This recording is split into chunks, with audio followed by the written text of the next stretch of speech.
Maths was never my strong point, so I don't know if all of these answers are going to add up. Let's see if I actually can count.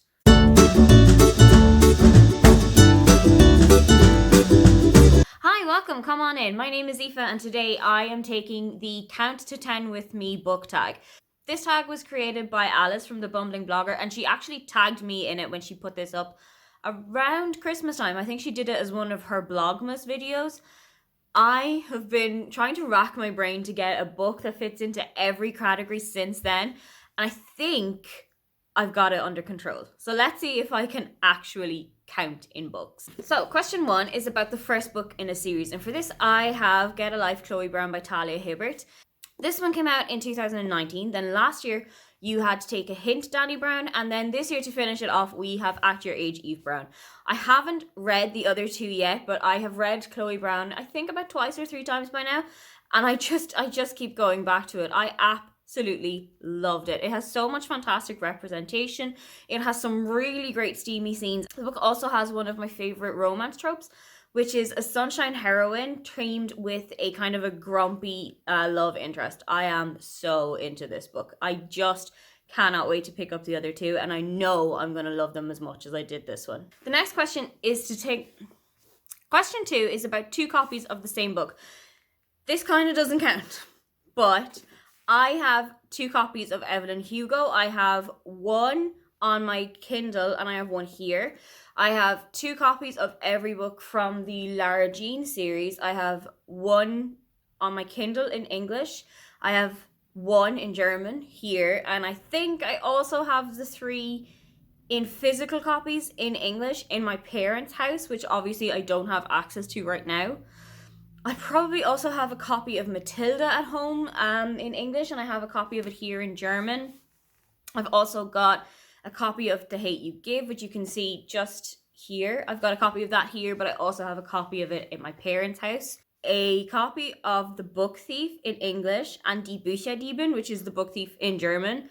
Both are at my parents' house. I think I also have a copy of it on my Kindle. I don't remember what language I have it in though. But there are several books that I have a couple of copies of, because when I love a book that much and it stays with me that much, I want to have it at hand all the time. The next question is a book that has 3 colours on the cover, and I went with Girlhood by Kat Clark. This is one that I haven't read, but I picked it up when I was going through my shelves and instantly spotted lots of pink, a little bit of black in the handwriting, but also you have got some pink on the top of the matchsticks. You've got white on the matchsticks bottoms, and for the ones that are burnt out, you've also got black. I haven't read this one yet. I've had it with ages. I think it came out like 2017, 18. Let's see when it actually came out.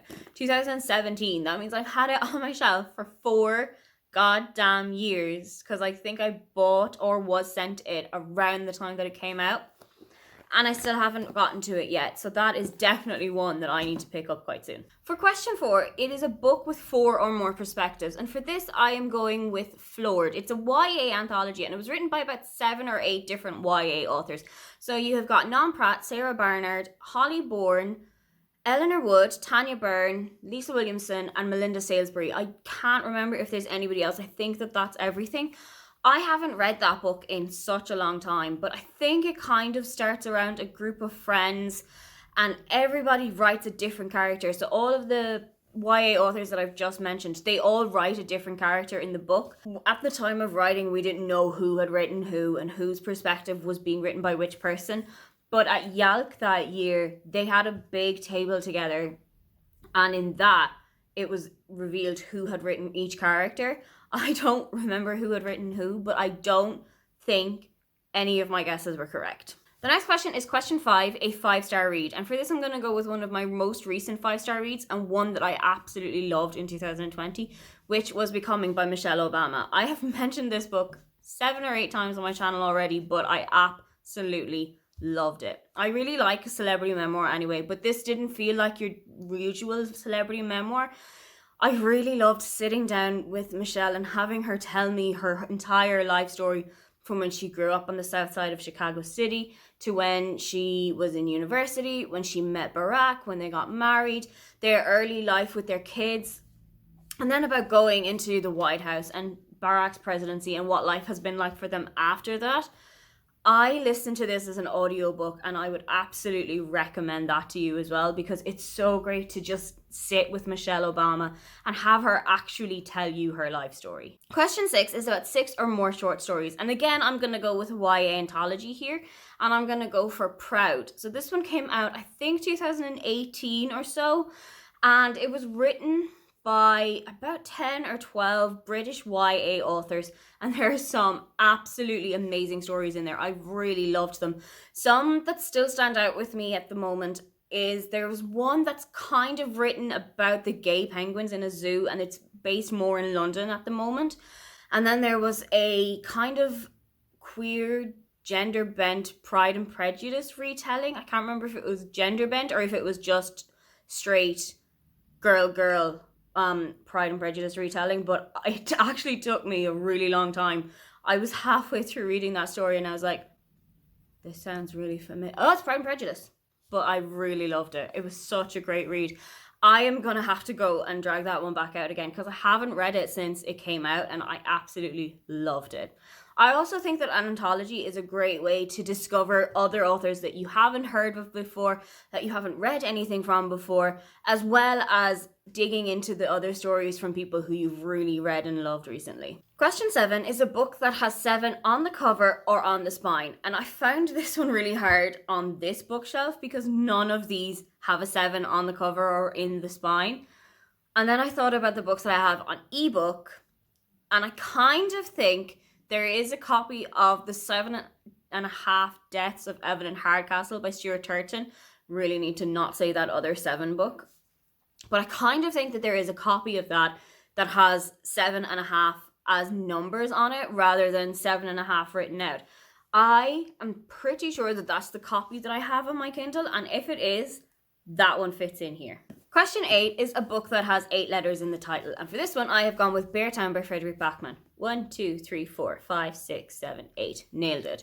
I started reading this in July of last year with Paige from Pages with Paige, and I was actually really enjoying it and I was really getting into it, but I left it in the office on a Friday evening and I was written off sick for the entire rest of the week, that week after. So by the time I got back into the office on the Monday following that week, I had almost completely forgotten what had happened in the story, where I was, why any of these people were relevant. And I didn't really feel like going all the way back to the start back then because I think I was somewhere like 200 or so pages in. And by that stage, I just kind of wanted to get it finished. But I am definitely going to go back to it. It is still on my TBR shelf rather than on the already read shelf that's opposite me right now. So that means I'm definitely going to go back to it. I just need to get into it. Question 9 was a book that ends on the 9th page.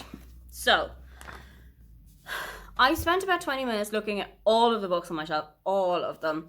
And this is kind of the closest that I can come because it doesn't technically end on a 9, but the narrative ends on page 409. So for this one, I am kind of cheating, maybe, but I am going to say The Tourist Attraction by Sarah Morgenthaler. I just recently got this about a week or two ago, and I am really excited to read it because I've heard a lot of people are talking about it. But I am going into it relatively blind because I don't know the whole full story about what it is. What I do know is that this one, like Chloe Brown, has got your kind of sunshine heroine and a grumpy hero in it, and I eat that up for breakfast. And so the final question is question 10, a series that has 10 books in it. And for this one, I went with one of my teenage favorites, one that I haven't read in a really long time and I really want to go back and rediscover, and that is the Confessions of Georgia Nicholson series by Louise Renison. I have said several times since the passing of Louise Renison that I really wish we could just revisit Georgia as an adult when she would have been around the same age as me. I think we would both be approaching our 30s. I'd love to see what Georgia's life as an adult is like. I'd love to see what kind of job she's working in, where she's living, what kind of decisions that she's made in her life that are bringing her up to where she is now. It's something that I really wish we could get, and it's a really big regret for me for Louisa's death. That has been my take on the Count to 10 book tag. I think I have managed to count to 10 pretty okay. Don't forget to like and subscribe because I have new videos up every week. Now, get on out of here.